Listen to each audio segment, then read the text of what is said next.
이제 예배가 시작됩니다. 휴대폰이 켜 있으시면 끄시거나 진동으로 바꿔주시기 바랍니다. 오늘은 성찬이 있는 주일입니다. 성찬이 있는 주일에는 주기도문을 성찬 참여로 대신합니다.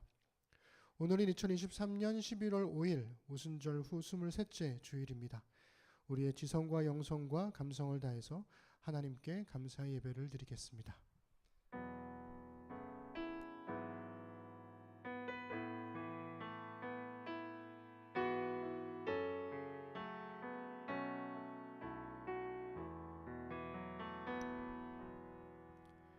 내 이름으로 일컫는 내 백성이 그들의 악한 길에서 떠나 스스로 낮추고 기도하여 내 얼굴을 찾으면 내가 하늘에서 듣고 그들의 죄를 사하고 그들의 땅을 고칠지라. 이제 이곳에서 하는 기도에 내가 눈을 들고 귀를 기울이리니 내 눈과 내 마음이 항상 여기에 있으리라. 너희는 여호와 우리 하나님을 높이고 그 성산에서 예배할지어다. 여호와 우리 하나님은 거룩하심이로다. 아멘. 우리 함께 찬양하겠습니다. 우리 주의 길로 달려가리라 기쁨으로 찬양합시다. 주의 마음을 넓히소서. 나 주의 계명의 길로 달려가리라. 생명의 길이며 또 유일한 소망 주께로 감히 보기라. 주의 마음을 넓히소서. 주의 계명의 길로 달려가리라. 왕의 왕 되시며 선한 목자이신 주 곁에 거함이 보기라.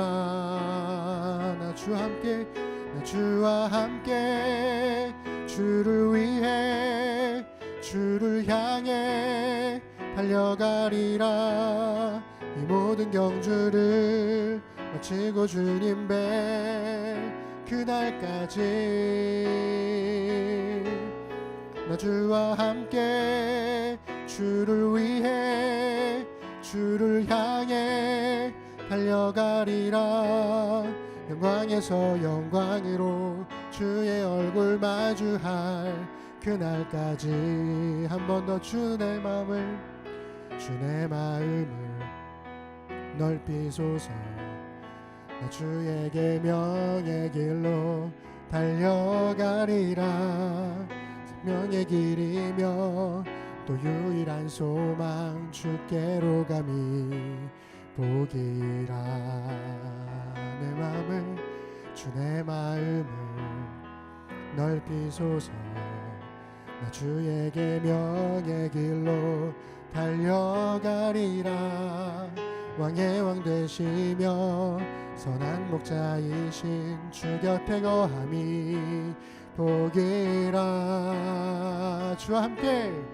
나 주와 함께 주를 위해 주를 향해 달려가리라. 이 모든 경주를 마치고 주님 뵐 그날까지 나 주와 함께 주를 위해 주를 향해 달려가리라. 영광에서 영광으로 주의 얼굴 마주할 그날까지. 주와 같이 길 가는 것, 주와 같이 길 가는 것 즐거운 일 아닌가. 우리 주님 걸어가신 발자취를 밟겠네. 어린아이 같은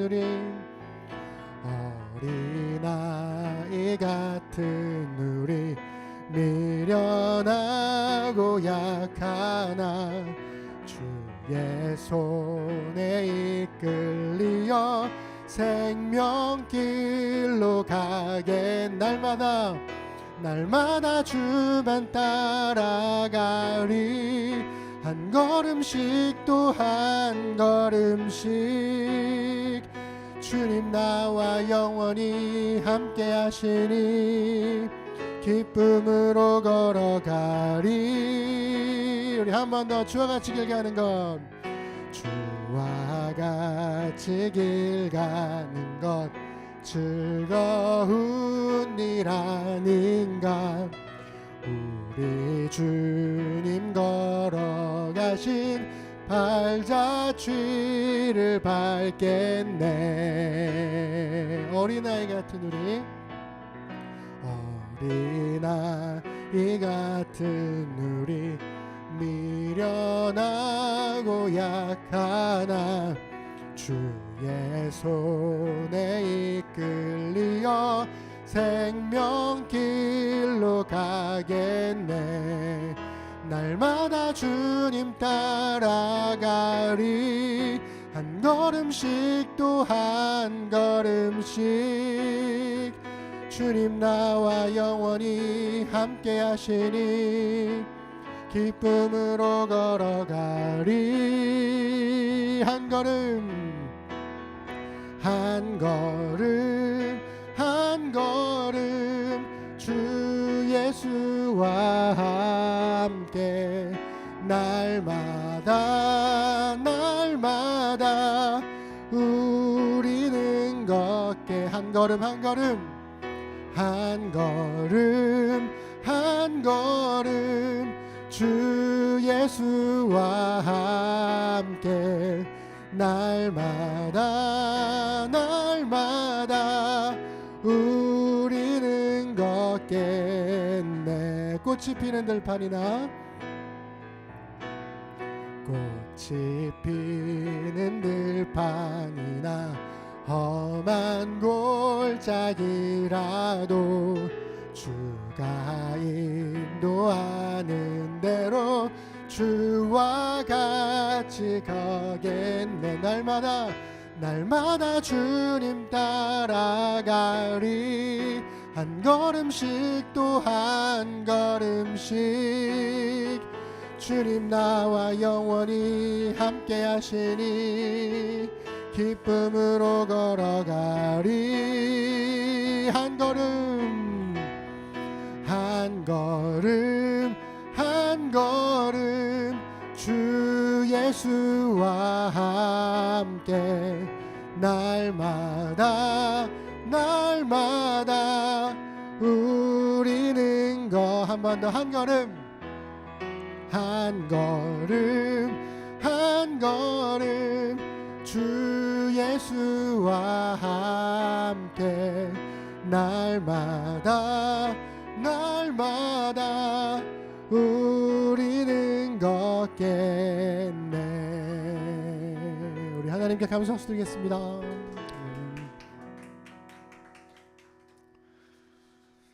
네, 우리 이어서 오늘 설교가 탕자에 관한 두 아들 이야기 할 건데요. 그거 관련된 찬양 이어서 함께 우리 고백하면 좋겠습니다.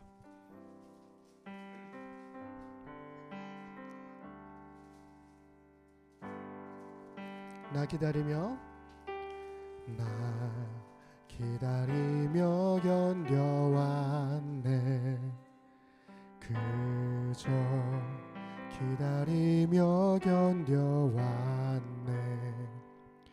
헛된 소망 바라던 내게 있는 건 허전한 마음.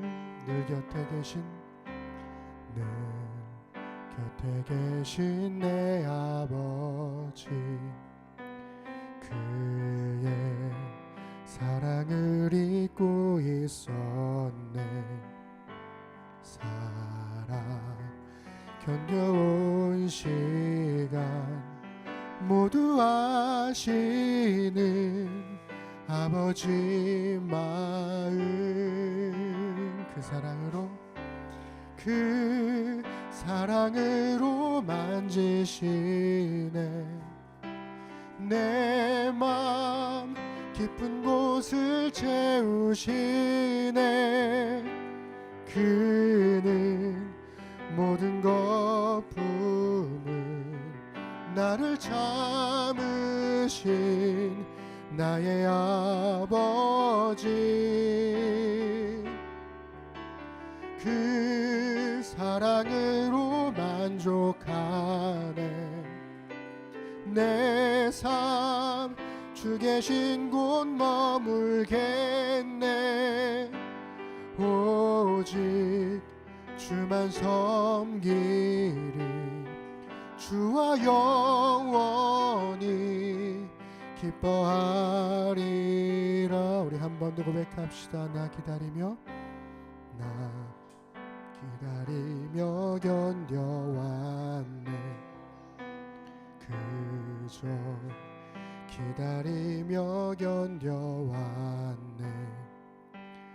헛된 소망 바라던 내게 있는 건 허전한 마음. 늘 곁에 계신 내 아버지, 그의 사랑을 잊고 있었네. 살아 견뎌온 시간 모두 아시는 아버지 마음. 그 사랑으로 만지시네. 내 맘 깊은 곳을 채우시네. 그는 모든 것 품은 나를 참으신 나의 아버지. 그 사랑으로 만족하네. 내 삶 주 계신 곳 머물겠네. 오직 주만 섬기리. 주와 영원히 기뻐하리라. 내 아버지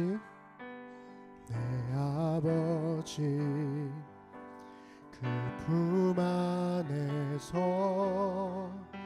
내 영혼은 안전합니다. 주 손길로 내 삶을 안으시니 그 평강이 나를 덮습니다. 나 비록 넘어지며 흔들리지만 주 내 안에 거하며 나를 붙드시니 내 생각을 주께로 드리며 주시는 평강의 옷을 입습니다. 주 약속 안에서 내 영혼 평안에 내 뜻보다 크신 주님의 계획 나 신뢰해. 두려움 다 내려놓고 주님만 의지해. 주 안에서 내 영혼 안전합니다. 내 아버지 그 품 안에서 내 영혼은 안전합니다. 주 손길로 내 삶을 안으시니 그 평강이 나를 덮습니다. 나 비록 넘어지며 흔들리지만 주 내 안에 거하며 나를 붙드시니 내 생각을 주께로 드리며 주시는 평강의 옷을 입습니다. 주 약속 안에서 내 영혼 평안해. 내 뜻보다 크신 주님의 계획 나 신뢰해. 두려움 다 내려놓고 주님만 의지해. 주 안에서 내 영혼 안전함. 주 약속 안에서, 주 약속 안에서 내 영혼 평안해. 내 뜻보다 크신 주님의 계획 나 신뢰해. 두려움 다 내려놓고 주님만 의지해. 주 안에서 내 영혼 안전합니다. 두려움 다 내려놓고, 두려움 다 내려놓고 주님만 의지해. 주 안에서 내 영혼 안전합니다. 아멘. 우리 다 함께 자리에서 일어나셔서 찬송가 41장 찬양하겠습니다. 우리 처음 부르는 찬양일 수 있는데요, 우리 가사를 생각하면서 함께 고백합시다.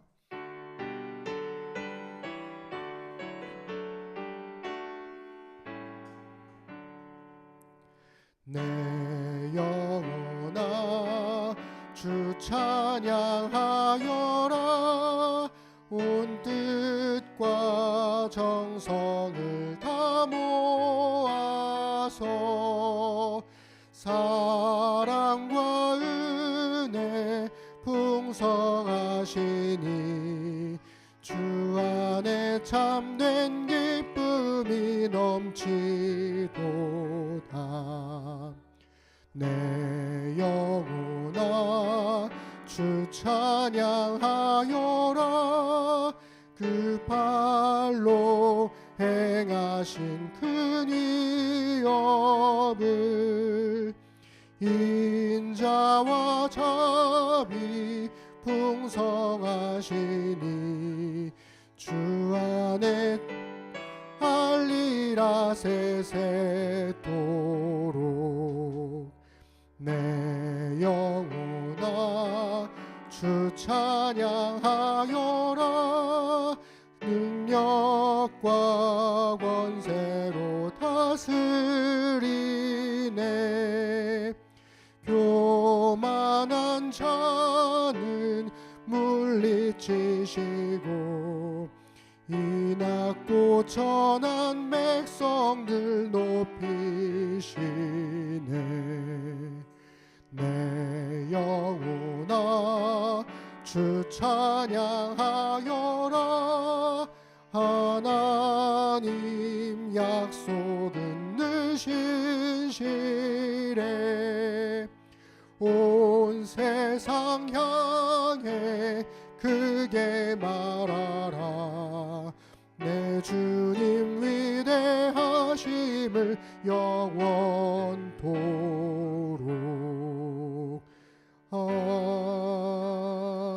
아멘. 기도하겠습니다. 영광과 찬송을 받으시기에 합당하신 주님, 거룩한 주일의 예배의 자리에 모인 심는 사람들의 삶을 받아주시고 우리의 찬양과 기도를 들으시며 기뻐해 주시기를 소망합니다. 예수님의 생명을 우리에게 주셨으니 우리도 생명과도 같은 시간을 구별하여 예배로 주님께 드립니다. 주의 사랑에는 비할 바 못되지만 주께서 가장 기뻐하시는 일이니 주님과 함께 기뻐하는 우리가 되게 해주십시오. 안식일을 구별하여 거룩하게 지키듯 우리는 주의 날을 기억하여 거룩하게 지킵니다. 익숙하게 하던 일을 멈추고 일상에서 하던 말과 행동을 멈춥니다. 일상을 살던 같은 입술로 주님을 찬양하고 분주하게 움직이던 손을 모아 기도하며 바삐 다니던 발을 멈추어 예배의 자리에 섰습니다. 그리스도인으로서 무엇을 하고 하지 말았어야 했는지를 돌아봅니다. 주의 말씀을 읽고 들으며 잊고 있던 주의 자녀로서의 나를 발견합니다. 주님을 예배하는 여기가 바로 모세가 만난 떨기나무의 자리였고 야곱이 돌베개를 베고 잠든 하나님의 집이었음을 깨닫습니다. 그래서 하나님의 나라는 저기 어딘가에 있는 것이 아니라 바로 여기 우리가 하나님을 인식하며 살아가는 모든 곳임을 고백합니다. 여기저기서 들려오는 걱정스러운 소식들을 기도로 바꿉니다. 전쟁을 그치고 평화를 이루시고 잦은 병치레 중에도 은혜 베풀기를 잊지 않으며 여전히 눈물 속에 살아가는 남겨진 가족들의 슬픔들을 위로하여 주옵소서. 오늘도 주의 긍휼을 구합니다. 한 주간의 삶을 돌아봅니다. 그리스도인으로서 하지 말아야 할 말과 행동, 그리고 했어야 할 일들을 돌아보게 하시고 부끄러워할 줄 알며 바꿔가게 하시옵소서. 이 시간은 지난 한 주간을 살면서 하나님 앞과 사람 앞에서 잘못한 것을 침묵으로 고백하겠습니다.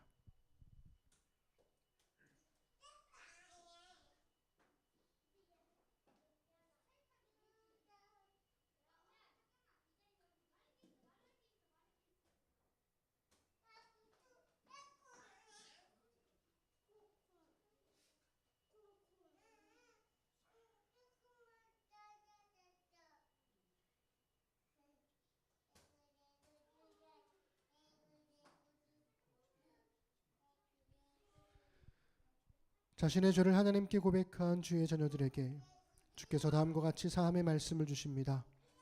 너희는 옷을 찢지 말고 마음을 찢고 너희 하나님 여호와께로 돌아올지어다.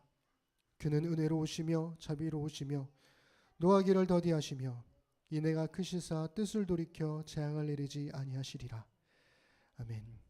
이제 개인적인 회개를 넘어 주보에 있는 함께 드리는 기도의 제목을 보고 소리내어 기도하겠습니다.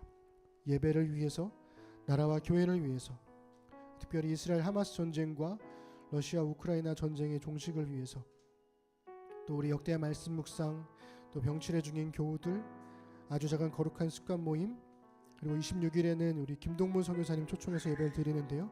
준비하는 운영이와 강사님을 위해서 기도해 주시고요. 특별히 이번 주에 우리 진우 형제 가족이 이사를 합니다. 위해서 기도해 주시고, 또 여러 가지로 기도해야 할 제목들이 있다면 생각나시는 대로 함께 기도하시면 좋겠습니다. 함께 우리 소리내어 기도하겠습니다. 전능하신 아버지 하나님, 오늘도 아버지 앞에 우리의 삶을 내어드리는 예배를 드립니다.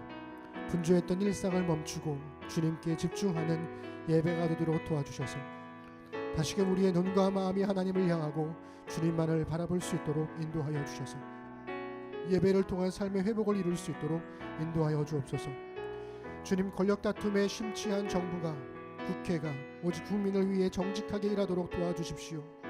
우리가 외치고 우리가 고백하고 의지할 곳이 하나님밖에 없음을 알기 때문에 저들의 마음을 우리가 되돌릴 수 없기 때문에 오직 하나님께 기도할 수밖에 없습니다. 또한 우리 자기 이익을 넘어서 공평과 정의를 위한 희생을 선택할 줄 아는 국민이 되게 해주십시오. 모두가 욕망으로 치달아가는 이 시대 속에서 오직 공공선을 위해서 헌신하고 쓰임받기를 원하는 사람들만이 이 나라를 세워갈 수 있음을 잊지 않도록 인도하여 주십시오. 주님, 한국교회가 진정으로 추구해야 될 길들을 알려주십시오. 오직 정의를 행하며 인자를 사랑하며 겸손히 하나님과 함께 동행하는 한국교회가 되도록 도와주셔서 다른 것을 따르지 아니하고 오직 주의 말씀만 따라 살아갈 수 있도록 인도하여 주십시오. 하나님, 전쟁으로 인해서 수많은 사람들이 죽음을 경험하고 있습니다. 도시가 파괴되고 도시 곳곳에 분화구가 생겼습니다. 주님, 이 사람들을 어떻게 해야 할까요? 이 약함을 어떻게 해야 될지 모르겠습니다. 이 참혹한 전쟁의 땅에서 수많은 사람들의 죽음 앞에서 우리가 무엇을 해야 될지 너무나 막막합니다. 하나님 앞에 눈물로 기도하며 하나님의 평화가 이 땅 가운데 임하도록 하나님 모든 악함들을 깨뜨려 주시고 하나님 회복한 은혜가 있도록 인도하여 주옵소서. 하나님, 우리는 다시 역대하 말씀 묵상을 시작했습니다. 주의 말씀과 함께 묵상하고 살아내도록 도와주시고, 또 지금 코로나로 아픈 우리 교우들 주님 회복하여 주시며 여러 가지 고민과 또 답답함으로 고민하고 있는 우리 교우들이 있다면 저들의 마음을 또한 위로하시고 하나님의 함께 하심을 경험할 수 있도록 인도해 주십시오. 고통 중의 은혜를 발견하도록 도와주시고 그러한 믿음을 또 허락하여 주십시오. 아주 작은 거룩한 습관 모임을 통해서 성령의 돌봄과 이끄심을 경험하도록 주님 붙들어 주십시오. 하나님, 우리가 26일에는 김동문 선교사님을 초청해서 예배를 드리려고 합니다. 얼굴과 얼굴을 마주하고 다양한 이야기를 나누도록 도와주시며 하나님, 그로 인해서 우리가 하나님께 다시금 말씀 앞에 헌신할 수 있도록 인도해 주십시오. 이사를 준비하고 있는 진우 형제의 가족이 있습니다. 주님, 순탄하게 잘 진행되도록 도와주시고, 하나님, 이사보다 더욱 중요한 것이 새로운 집으로 이사하는 것보다 하나님, 새로운 하나님의 성전을 마음에 세우는 것이 더 중요함을 잊지 않도록 도와주셔서 늘상 하나님과 동행하도록 인도하여 주시옵소서. 하나님, 네팔의 지진으로 수많은 사람들이 또한 목숨을 잃었습니다. 주님, 저들을 기억하여 주시고 그 땅에서 하나님 힘겨우는 사람들을 위해서 애쓰고 수고하는 선교사들을 주님 또한 기억하셔서 저들의 삶을 돌보시고 인도하여 주옵소서. 함께 하심에 감사드립니다. 예수님의 이름으로 기도드립니다. 아멘. 자리에 앉으시기 바랍니다. 네, 오늘은 성찬이 있습니다. 우리 심는교회 성찬은 모든 교우들이 함께 참여하실 수 있습니다. 성찬을 우리가 한 달에 한 번씩 하는 이유는 매주 하면 참 좋겠지만 그 상황이 그렇지는 못하잖아요. 그래서 성찬을 통해서 하나님께서 우리에게 베푸신 사랑을 나도 다른 사람들에게 나누겠다는 고백을 성찬을 통해 하는 것입니다. 그 의미를 잊지 않고 성찬에 함께 참여해 주시면 좋겠습니다. 우리 재정의 말씀을 주보를 참고해 주시고 재정의 말씀을 제가 먼저 읽겠습니다. 온 땅에 충만하신 그리스도를 믿음으로 성찬에 임하실 주의 사랑을 고백합니다. 우리를 위해 주의 몸을 주시고 주의 피를 나누신 예수 그리스도의 사랑을 성찬을 통해 우리의 몸과 마음에 채웁니다. 예배의 자리에서 빵과 잔을 마심으로 주의 십자가와 부활 그리고 다시 오심을 선포하오니 우리의 고백을 받아주소서. 그리스도께서 죽으심으로 우리의 죄를 용서하셨습니다. 그리스도께서 부활하심으로 우리에게 새 생명을 주셨습니다. 그리스도께서 다시 오심으로 우리의 소망이 되셨습니다. 배찬하겠습니다.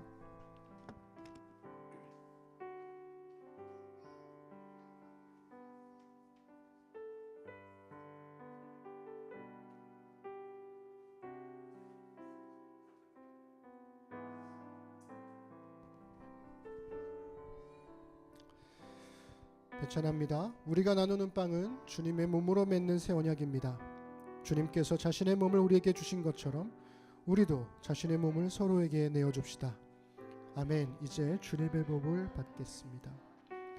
우리가 나누는 잔은 주님의 피로 맺는 새 언약입니다.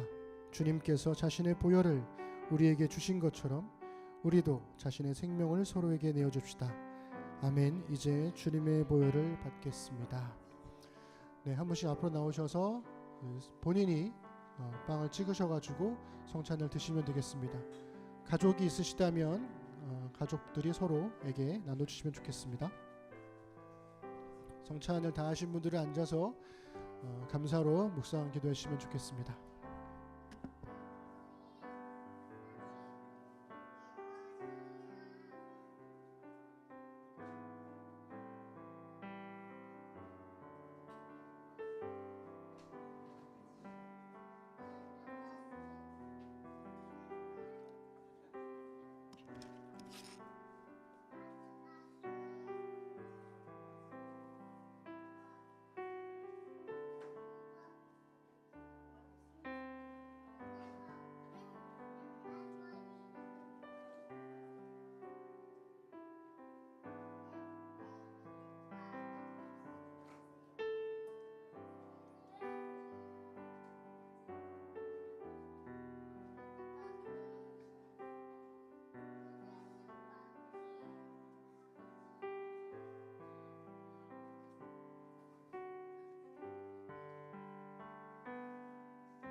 목사가 믿음이 없어가지고 오늘 많이 못 오실 줄 알고 16개만 잘랐는데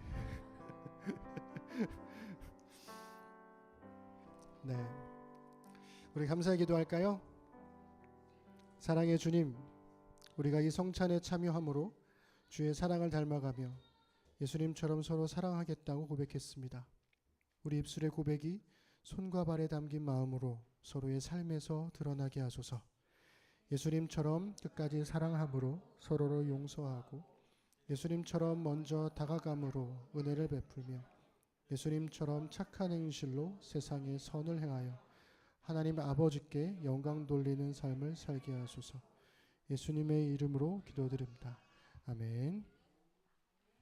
네, 우리 심는교회 소식 전하겠습니다. 심는교회는 2시에 이곳 공존에서 예배를 계속 드리고 있습니다. 아주 작은 거룩한 습관 모임이 시작되었습니다. 구약성경 책별로 만나다라는 책으로 함께 하고 있는 것 같은데요. 관심 있으신 분들, 참여하실 분들 열려 있으니까 연락 주시면 감사하겠습니다. 우리 역대하 진행 중이죠. 역대상보다 훨씬 재밌습니다. 참여해 주시고 함께 해 주시면 좋겠습니다. 마지막 주일에 원래 11월 마지막 주일이 제 안식 주간인데요. 안식 주간을 좀 미루고 이날 김동문 선교사님 초청해서 예배를 드리려고 합니다. 한국에서 2주 정도의 짧은 일정을 가지시면서 이제 여기저기서 이제 세미나를 하시는데요. 그 중에 제가 오후에 수원에서 일정이 있으셔가지고 오전에 해달라고 제가 쫄라서 그래서 오전에 오시기로 했습니다. 우리가 2년 3년 전인가요? 그때 그 줌으로 만나가지고 했었는데 이번에는 실물로 만나는 거니까 김동문 선교사님을 실물로 만나는 게 뭐 그렇게 중요하진 않잖아요. 근데 이제 그분이 가지고 오실 그 이스라엘의 여러 그 물품들, 그런 것들을 좀 많이 볼 수 있지 않을까라는 생각이 듭니다. 기대해 주시고, 그래서 그날 예배는 26일 날 예배는 오전 11시에 예배를 드립니다. 잊지 마시고 함께 해 주시면 좋겠습니다. 예배 후에 교우들은 소그룹 모임이 있고요. 소그룹 모임 오랜만에 짧게 해주시면 좋겠고, 아이들은 씨앗 심기 모임 저와 함께 하나님 말씀 나누도록 하겠습니다. 다음 주 예배 후에는 10월 사역보고 그리고 전체 간담회가 있습니다. 함께 해주시면 좋겠습니다. 네, 우리 환영할 만한 일, 기뻐할 만한 일이 있죠. 우리 정원이가 두 번째로 왔습니다. 박수. 네. 정원이만 환영하는 게 아니라 우리 진우 형제랑 또 진우 형제 아내인 지연 자매랑 같이 또 환영을 하고 이번 주 토요일 날 이사한다고 하니까 또 위에서 기도해 주시면 좋겠습니다. 우리 영주가 긴 여행 끝에 돌아왔습니다. 깜짝 놀랐어요. 영주가 왜 여기 있지? 근데 생각해보니까 11월 첫 주더라고요. 벌써 시간이 이렇게 빨리 지나갔습니다. 감사하고, 우리 가연자매는 웨딩 촬영했습니다. 네, 웨딩 촬영. 여러분 가연자매 푸사에 들어가 보시면 네, 아주 예쁘게 뽀샵 처리가 된 가연자매를 보실 수가 있을 겁니다. 네, 위해서 기도해 주시고, 준비하는 동안에 큰 다툼 없도록 기도해 주시면 좋겠습니다. 이제 곧 가연자매도 이제 결혼 예비학교를 해야 되는데 많은 분들이 우려하고 있습니다. 이정환 목사에게 결혼 예비학교를 받아도 되는 거냐? 그래서 저도 많이 기도하고 있는데 위해서 기도해 주시면 좋겠습니다. 한 가지만 더 기도 부탁을 드리겠는데요. 새벽에 그 기사를 보다가 네팔에 지진이 났다는 얘기를 듣고 제가 가슴이 철렁해서 네팔에 있는 선교사님한테 연락을 드렸는데 아침에 연락이 왔어요. 다행히 이제 카트만두는 괜찮은데 북부 지역에 이제 자다가 지진이 생겨가지고 많은 사람들이 또 희생을 당했다고 하는데 계속 여진이 있나 봐요. 그래서 2015년도에 네팔 대지진처럼 또 그런 일들이 벌어질까봐 많이 불안해하고, 그런데도 또 네팔에 있는 선교사님들이 곳곳으로 들어가서 또 많은 도움을 주려고도 애쓰고 있다는 소식을 들었습니다. 위해서 기도해 주시면 좋겠습니다. 근데 제가 이거 그 넘기는 거 제가 갖고 있었는데 혹시 뭐야? 저 주세요. 저 필요해요. 일부러 제가 갖고 온 거예요. 네. 저 좀 주세요. 누가복음 15장 31절 32절만 우리가 전체 본문 읽을 건데요. 시작할 때니까 이 본문만 먼저 읽고 시작하겠습니다. 함께 읽겠습니다. 아버지가 이르되 너는 항상 나와 함께 있으니 내 것이 다 내 것이로되 이 내 동생은 죽었다가 살아났으며 내가 잃었다가 얻었기로 우리가 즐거워하고 기뻐하는 것이 마땅하니라. 아멘. 네. 그래서 오늘은 요즘 선택과 은혜라는 제목으로 하나님 말씀 나누도록 하겠습니다. 우리가 본문을 다 읽어 나갈 건데요. 두 아들 이야기, 보통 이제 탕자 이야기로 알려진 오늘의 성경 본문은 아마 설교에서 가장 많이 쓰였던 본문 중에 하나가 아닐까라는 생각이 듭니다. 근데 누가복음 본문에는 탕자라는 말은 없거든요. 아버지를 비롯해서 두 아들 모두 이름이 없습니다. 그래서 이 탕자 이야기에 등장하는 이 두 아들 이야기에 등장하는 모든 등장인물들이 다 이름이 없어요. 그래서 저는 보통 이거를 두 아들 이야기라고 부르곤 하는데요. 왜냐하면 이 이야기는 실제 사건이 아니라 말 그대로 진짜 이야기이기 때문에 그렇습니다.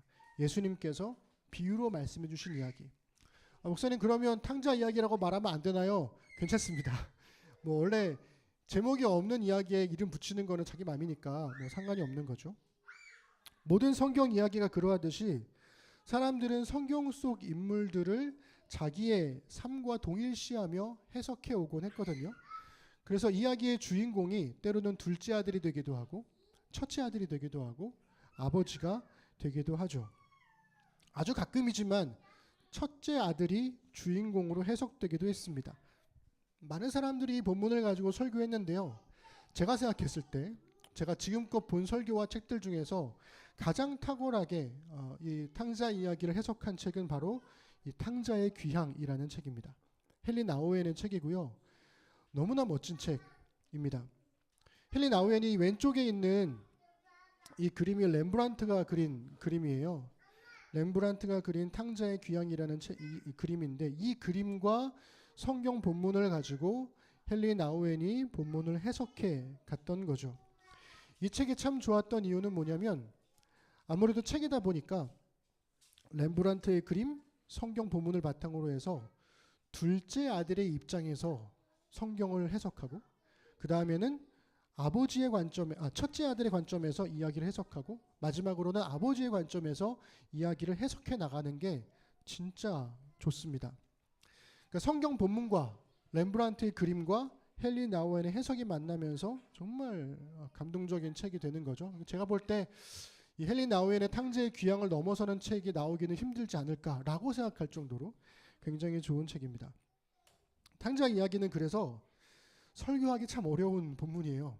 왜냐하면 너무 잘 알고 있고 그리고 결론도 명확하기 때문에 그렇습니다. 그런 거 있잖아요. 이렇게 본문이나 제목만 봐도 오늘 목사님이 이런 설교를 하시겠구나 하고 이제 추측이 가능한 그런 짐작이 되는 그런 날. 참 어려운 날이죠. 그래서 부디 성령께서 저와 여러분 모두에게 뻔한 이야기 속에서도 각자에게 주시는 하나님의 은혜가 있기를 소망해 봅니다. 이 두 아들 이야기는요, 독특한 플롯을 가지고 있어요. 보통 이제 이야기라고 하면 발단, 전개, 위기, 절정, 결말 이렇게 끝나잖아요. 근데 제가 볼 때 이 두 아들 이야기는 좀 달라요. 사람마다 플롯 구성을 다르게 할 수 있겠지만 제가 해석하는 대로 한번 따라와 보시면 좋겠습니다.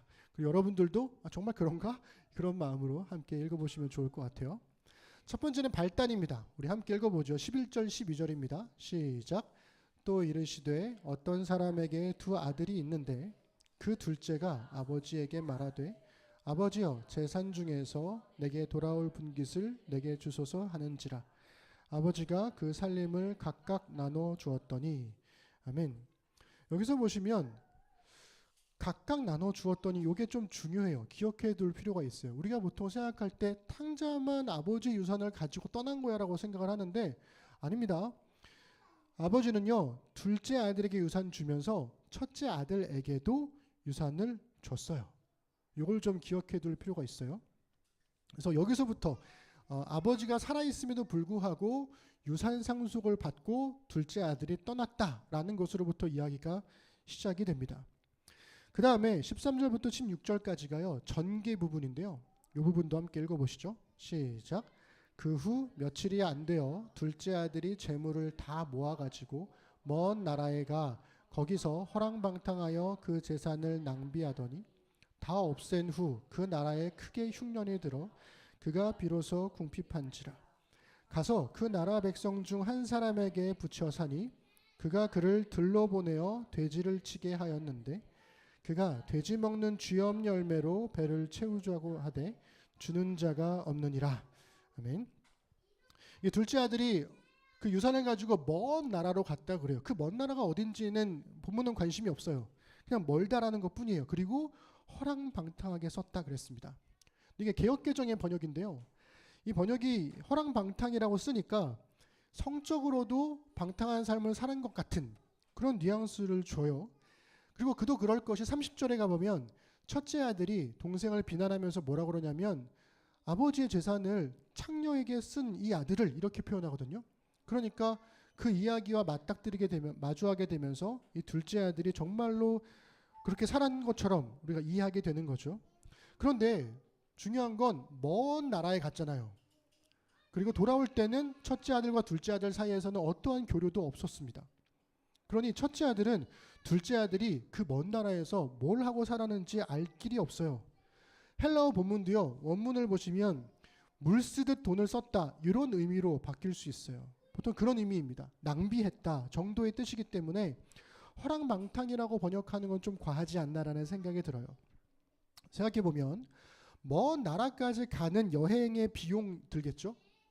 낯선 땅에 도착해서 머물 곳과 일할 곳을 찾아야 되는데 한 번도 독립적인 삶을 살아본 적이 없잖아요. 그러니까 거기서도 돈을 가볍게 생각하고 쓴 거 아닐까라고 생각할 수 있습니다. 어쩌면 사업을 했을 수도 있겠죠. 생각 없이 돈만 많은 사람들에게 들러붙는 사람도 있잖아요. 사기꾼들. 그러니까 그런 것까지 생각하면 이 먼 나라에서 돈을 쓴다라고 하는 것, 낭비했다라고 하는 것 충분히 그럴 수 있을 것 같습니다. 근데 본문에서 중요한 건 뭐냐면 도대체 이 둘째 아들이 어디에 돈을 쓴 것인가, 어디에 돈을 쓴 것인지에 대한 관심이 없어요. 그거는 이 성경 본문의 이야기의 관심사가 아니라는 거예요. 결국에 이 둘째 아들은 그 나라에 살고 있는, 그 먼 나라에서 살고 있는 한 사람에게 붙어 삽니다. 근데 그 사람도 이름이 없어요. 이야기이기 때문에. 하지만 줄인 배를 채우기도 힘든 상황이에요. 그러니까 어떤 사람들은 이 둘째 아들의 재산을 다 잃어버린 것을 위기라고 생각을 하는데 성경 본문은 이거는 위기 정도가 아니라고 생각하는 거예요. 진짜 위기가 어디 있냐면 그 다음에 나오는 겁니다. 이게 저는 첫 번째 위기라고 생각하고 이 첫 번째 위기는 예측이 가능한 위기예요. 그 내용을 읽어볼게요. 17절부터 20절 상반절입니다. 읽겠습니다. 시작. 이에 스스로 돌이켜 이르되 내 아버지에게는 양식이 풍족한 품꾼이 얼마나 많은가. 나는 여기서 주려 죽는구나. 내가 일어나 아버지께 가서 이르기를 아버지 내가 하늘과 아버지께 죄를 지었사오니 지금부터는 아버지의 아들이라 일컬음을 감당하지 못하겠나이다. 나를 품꾼의 하나로 보소서 하리라 하고 이에 일어나서 아버지께로 돌아가니라. 아멘. 여기서 예측 불가능한 위기와 예측 가능한 위기와 예측 불가능한 위기 두 번을 만나는데요. 이 첫 번째는 예측 가능한 위기입니다. 둘째 아들이 아버지께로 돌아가려고 한다는 거예요. 돈을 다 잃었으니까 위기가 아닌가라고 싶은데 말씀드린 것처럼 예수님의 이야기에서 진짜 위기는 돈을 잃었다는 게 위기가 아니라 아버지에게 내가 돌아가기로 했을 때 아버지가 과연 나를 받아줄 것인가? 이게 위기라는 거예요.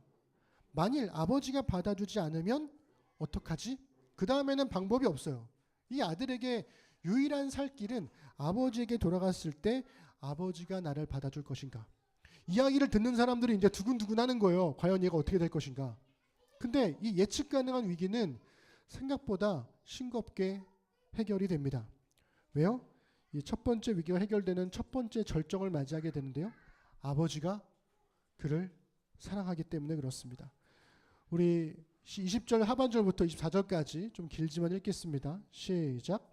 아직도 거리가 먼데 아버지가 그를 보고 측은히 여겨 달려가 목을 안고 입을 맞추니 아들이 이르되 아버지 내가 하늘과 아버지께 죄를 지었사오니 지금부터는 아버지의 아들이라 일컬음을 감당하지 못하겠나이다 하나 아버지는 종들에게 이르되 제일 좋은 옷을 내어다가 입히고 손에 가락지를 끼우고 발에 신을 신기라. 그리고 살찐 송아지를 끌어다가 잡으라. 우리가 먹고 즐기자.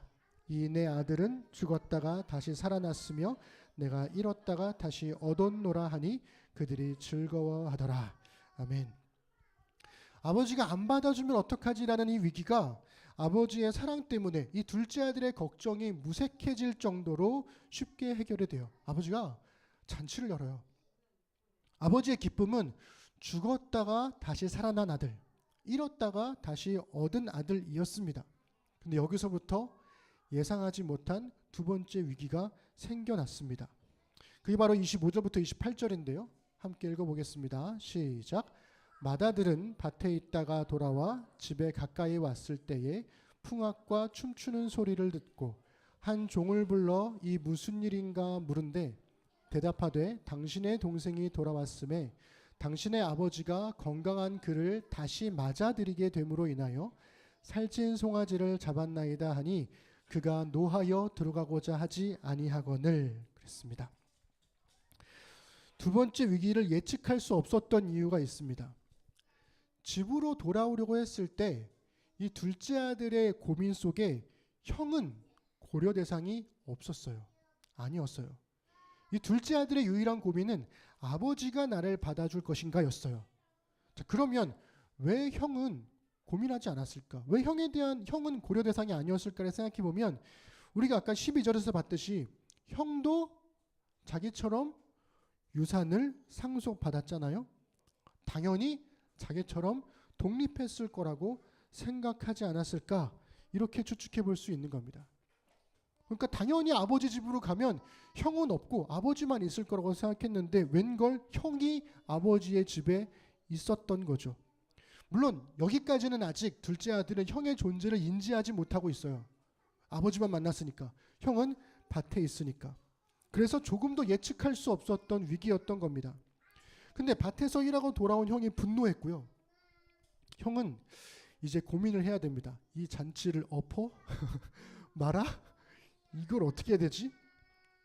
다행히 이 두 번째 위기, 이 분노한 형이 어떻게 할 것인가에 대해서 이 두 번째 위기를 해결한 것도 아버지였어요. 그것이 바로 두 번째 절정입니다. 함께 읽겠습니다. 시작. 아버지가 나와서 권한대 아버지께 대답하여 이르되 내가 여러 해 아버지를 섬겨 명을 어김이 없거늘 내게는 염소 새끼라도 주어 나와 내 벗으로 즐기게 하신 일이 없더니 아버지의 살림을 창녀들과 함께 삼켜버린 이 아들이 돌아오매 이를 위하여 살찐 송아지를 잡으셨나이다. 아버지가 이르되 예 너는 항상 나와 함께 있으니 내 것이 다 네 것이로되 이 내 동생은 죽었다가 살아났으며 내가 잃었다가 얻었기로 우리가 즐거워하고 기뻐하는 것이 마땅하다 하니라. 아멘. 여러분 이 이야기가 이상한 이유가 뭐냐면 첫 번째는 아버지가 죽지 않았는데 유산 상속을 받았다는 게 일단 첫 번째로 이상하고요. 두 번째로 이상한 건 유산 상속을 할 때는 아버지의 소유가 없어야 됩니다. 왜 아버지가 죽은 다음에 재산을 나눠주는 거잖아요. 근데 아버지가 살아있어서 있을 때 유산 상속을 해줬으면 아버지의 게 없어야 되는 거예요. 그러니 지금 여기서 잡은 살찐 송아지도 누구 거예요? 첫째 아들 거죠. 아버지 건 없어요. 그런데 여기서 아버지가 뭐라고 그러냐면 너는 항상 나와 함께 있으니까 너의 것이 내 것이 다 네 거야 이렇게 말씀하세요. 이게 그냥 뭐 위로한다고 하는 말이 아니라 진짜 그런 거예요. 다 아들 거거든요. 그러면 이 첫째 아들이 화난 것은 아버지가 허락도 없이 감히 내 재산에 손을 대? 살찐 송아지를 잡아? 이것 때문에 화난 게 아니라는 거예요. 이 첫째 아들이 화가 났던 이유는 이것이었습니다.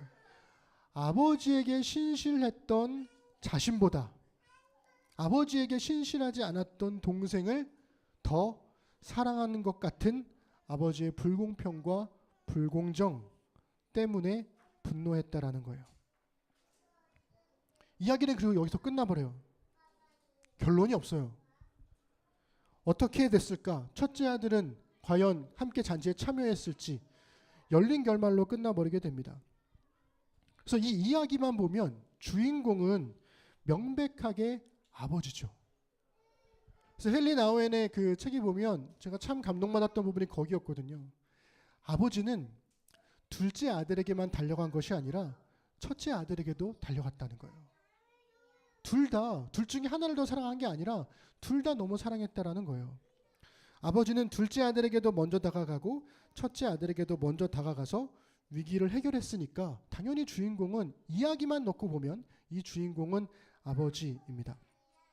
그런데 앞서 말했듯이 이 두 아들 이야기는요, 실화가 아니에요. 예수님이 해준 이야기란 말이에요. 그리고 또 15장에 있는 세 가지 이야기의 연작입니다. 첫 번째는 이야기는 99마리의 양을 두고 잃어버린 한 마리 양을 찾으러 가는 목자 이야기예요. 두 번째는 10드라크마 중에 잃어버린 드라크마 하나를 찾는 이야기입니다. 그리고 마지막 세 번째가 이 둘째 아들, 잃어버린 아들에 관한 이야기죠. 그래서 이 세 이야기를 예수님께서 왜 하셨는지를 보면 이야기의 초점이 어디 있어야 하는지가 명확하게 드러나요. 그것이 바로 누가복음 15장 1절 2절입니다. 우리 함께 읽어볼까요? 시작. 모든 세리와 죄인들이 말씀을 들으러 가까이 나아오니 바리새인과 서기관들이 수군거려 이르되 이 사람이 죄인을 영접하고 음식을 같이 먹는다 하더라. 이 이야기를 듣고 예수님께서 이 세 이야기를 해주신 거예요. 자, 그러면 잃어버린 한 마리 양, 잃어버린 드라크마 하나, 잃어버린 둘째 아들 모두 누구를 의미하는 거예요? 세리와 죄인들. 99마리의 양, 9개의 드라크마, 첫째 아들은 누구를 의미하는 거예요? 바리새인과 서기관. 목자와 여인, 그리고 찾으러 간 목자, 여인, 그리고 아버지는 누구를 가리킬까요? 예수님을 가리키겠죠. 그래서 각 이야기의 주인공은 예수님을 뜻하는 목자와 여인, 그리고 아버지일 수 있지만 이 이야기를 듣고 깨달으라고 하려는 대상이 어디 있냐면 명확하게 99마리의 양, 9개의 드라크마, 첫째 아들을 가리키는 바리새인과 서기관들이라는 겁니다. 너희들의 행태가 이 첫째 아들 같다는 거예요. 동생을 맞이하지 못하는 첫째 아들 같다는 겁니다. 그러니 예수님은 죄인과 밥 먹는다고 수군대지 말고 오히려 죄인들과 함께 앉아 기뻐하라고 이야기를 통해서 그들을 초대하고 계시는 거죠. 여러분, 이거 우리 함께 읽어볼까요? 시작. 신앙을 보상으로 생각하면 첫째 아들의 오류에 빠진다. 한 번 더 시작. 보상으로 생각하면 첫째 아들의 오류에 빠진다. 나는 매주 예배를 드리고 시간을 내어서 헌신하는데 어떻게 예배를 잘 드리지도 않고 봉사도 하지 않는 저도가 똑같은 취급을 하시지? 이거는 불공평하고 불공정해. 나는 저 사람보다 더 많은 헌신을 하는데, 나는 저 사람보다 더 열정적으로 하나님을 찾는데 하나님께서 어떻게 저들과 나를 이렇게 대하실 수가 있지? 이런 생각을 하는 거죠. 그게 바로 신앙을 보상으로 생각하는 거예요. 그러면 첫째 아들의 오류에 빠지게 됩니다. 그때마다 바리새인과 서기관이 되고 잔치에 참여하지 못하고 우리 마음에는 뭐가 생기냐면 하나님을 예배하고 있음에도 하나님의 사람으로 살면서도 기쁨이 생기는 것이 아니라 분노가 마음에 생기는 거죠. 아버지는요, 두 아들에게 생전의 유산을 나눠줬어요. 그리고 첫째 아들은요, 아버지 곁에 남는 선택을 했고요.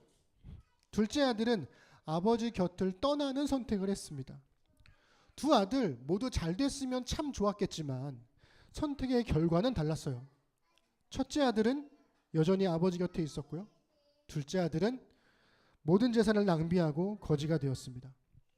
각자의 선택이 다르고 그 선택의 결과도 달랐는데 두 아들에게 베푼 아버지의 사랑은, 아버지의 은혜는 한결같았다라는 거예요. 아버지는 두 아들 모두에게 다가갔고 두 아들 모두를 사랑했으며 두 아들 모두를 여전히 사랑하는 아들들로 대했다는 겁니다. 여러분, 하나님의 은혜로 살아가는 우리인데요, 우리가 살아가는 삶의 모습들이 다 다르잖아요. 똑같은 상황에서도 어떤 사람은 이런 선택을 하고 어떤 사람은 저런 선택을 합니다. 당연히 선택의 결과도 다를 수밖에 없어요. 그러나 하나님의 은혜는 한결같다는 거예요. 하나님은 다른 선택을 하며 살아가는 우리 모두에게 여전히 먼저 다가오십니다. 차별 없이 무차별적으로 하나님의 은혜가 우리 모두에게 임하는 거죠. 그래서 탕자의 귀향에 보면 마지막에 이런 질문을 하면서 책이 맞춰지게 되는데요. 저도 이 질문으로 오늘 설교를 맞춰보려고 합니다. 하나님이 나를 찾고 이해하며 사랑하시려고 애쓰시는 동안 나는 무엇을 했던 걸까요? 그것을 알고는 있었던 걸까요? 문제는 어떻게 하나님을 찾을 것인가가 아니라 어떻게 하나님이 찾으시도록 나를 드러낼 것인가입니다. 어떻게 하나님을 이해할 것인가가 아니라 어떻게 하나님이 아실 수 있도록 나를 보여드릴 것인가입니다. 마지막으로 어떻게 하나님을 사랑할 것인가가 아니라 어떻게 하나님의 사랑을 받을 것인가입니다. 이 질문이 여러분에게 의미가 있는 질문이 되어서 이번 한 주간 동안 하나님을 찾기 위해서 애쓰는 수고가 아니라 하나님의 사랑을 받기 위해서 우리가 그것을 깨닫고 의미 있게 살아가는 그런 한 주가 되었으면 좋겠습니다. 기도하겠습니다. 하나님, 우리는 다 다른 삶을 삽니다. 같은 그리스도의 사랑을 받아 누리며 살고 같은 하나님의 은혜를 받아 누리며 살지만 그 은혜를 가지고 누군가는 이런 선택을, 누군가는 저런 선택을 합니다. 그때마다 우리는 보상을 생각하고 나의 신앙에 대한 하나님의 복을 세하려 보기도 합니다. 그러나 우리가 헌신한 신앙 때문에 하나님이 복을 주시는 것이 아니라 오히려 하나님이 복을 주셨기 때문에 우리가 신앙생활을 할 수 있음을 잊지 않기를 소망합니다. 하나님이 우리를 사랑하셨기 때문에 우리가 이 믿음의 길을 걸어갈 수 있음을 잊지 않기를 원합니다. 신앙을 보상으로 생각하지 아니하고 은혜로 여길 수 있는 믿음이 우리 안에 있도록 도와주시고, 그래서 모두와 함께 주의 은혜의 잔치에 참여할 수 있도록 우리를 긍휼히 여겨 주옵소서. 감사드립니다. 예수님의 이름으로 기도드립니다. 아멘. 우리 일상으로 기도하겠습니다. 설교를 듣고 각자에게 주신 하나님의 말씀을 자신의 말로 바꾸어서 일상으로의 기도로 드려보십시다.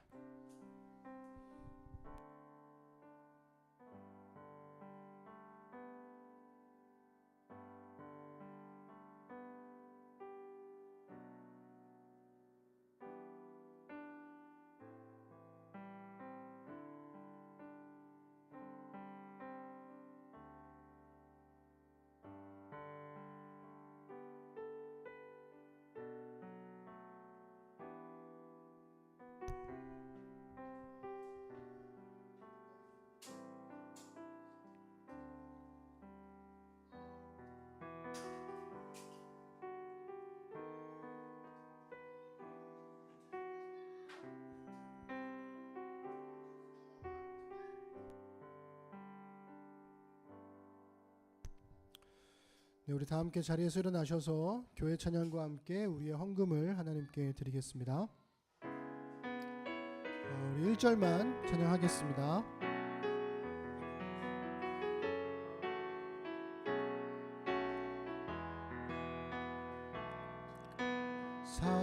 사람이 넘치기보다 사랑이 넘치는 교회, 섬김을 원하기보다 섬김의 기쁨 알아가는 교회, 세상이 주목하기보다 세상이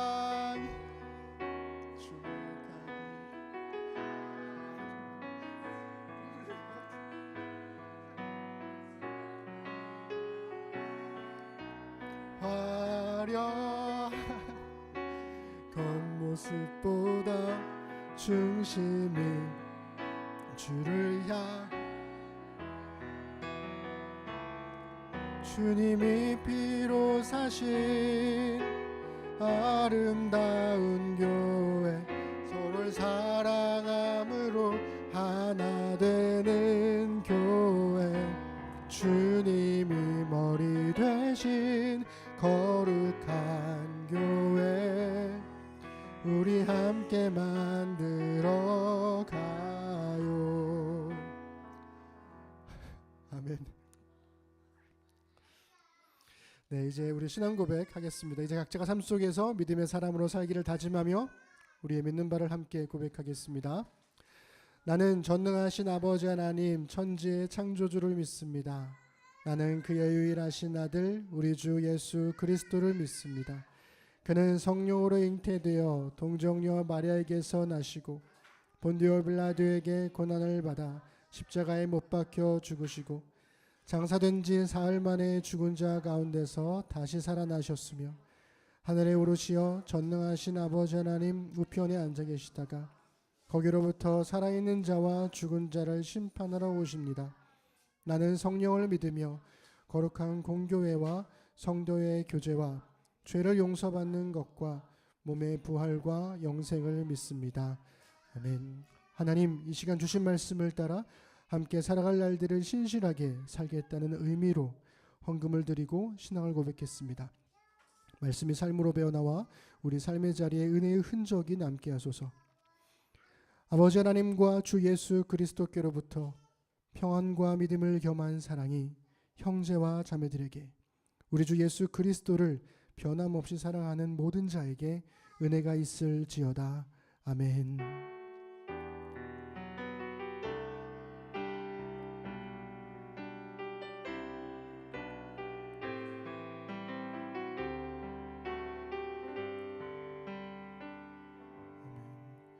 우리 예배를 받으신 하나님께 우리 감사 박수 드리겠습니다.